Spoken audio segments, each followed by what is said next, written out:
السلام عليكم البنات، ان شاء الله تكونوا لاباس، اموركم هانيه وصحتكم بخير. هيا تقعدوا نجربوا هذه الوصفه تاع السفنج ناجحه، يعني من اول مره، من اول تجربه، ويعني سريعه ما تديلكمش الوقت. ساعة تكوني وجدتي خلصتي. نجيو البنات، هنا عندنا 2 كيلات تاع السميد، واللي تحب الكيل بالضبط دير 500 غرام. زيدوا معهم مغرف كبيرة تاع الملح، يعني عينك ميزانك، ومغرف تاع خميرة المطلوع، ومغرف كبيرة تاع السكر. نخلط هكذا المكونات كامل مع بعضهم ناشف الناشف، ومن بعد نبدا نلم العجينه تاعي ولا نبلها بالماء دافي، ما يكونش بارد بزاف وما يكونش سخون باش ما يكسرناش هذاك الخميره.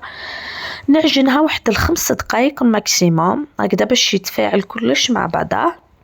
ونجيب البنات نغطيها بكيس بلاستيكي ونخليها ترتاح ربع ساعة بالتمام والكمال. ومن بعد نجي نعجنها البنات كيما نديرو في المحاجب، يعني نفس الطريقة. نزيد الماء غير بشوية ونعجن، ومع الاخر خلاص زدت ضربته هكذا شوية باش يجينا خفيف. هذه تاني لقطة مهمة. ومع الاخر لازم ترجع لنا العجينة، شوفوا شغل الاستيكي، لا تكستور هذه لازم. وبيضة نزيدو حبة بيض هكذا باش يجينا خفيف وهشيش. نحط الزيت تاعي يسخن هكذا، نوجد واش نحتاج توالي، وهنا قاعده نجرب في الزيت لا كان سخن.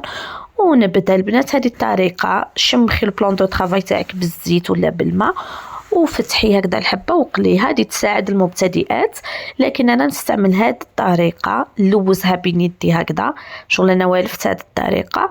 ونقلي الحبه تاعي على الجهه الاولى، ولازم نقعدوا هكذا نضربوا الزيت يكون سخون باش تطلع الحبه تاعنا. شوفوها الله يبارك دوك كيفاش تجي منفوخه ومليحه. هنا تعرفوا باللي الوصفه تاعكم ما ناجحه، شغل تجي فارغه انا من داخل.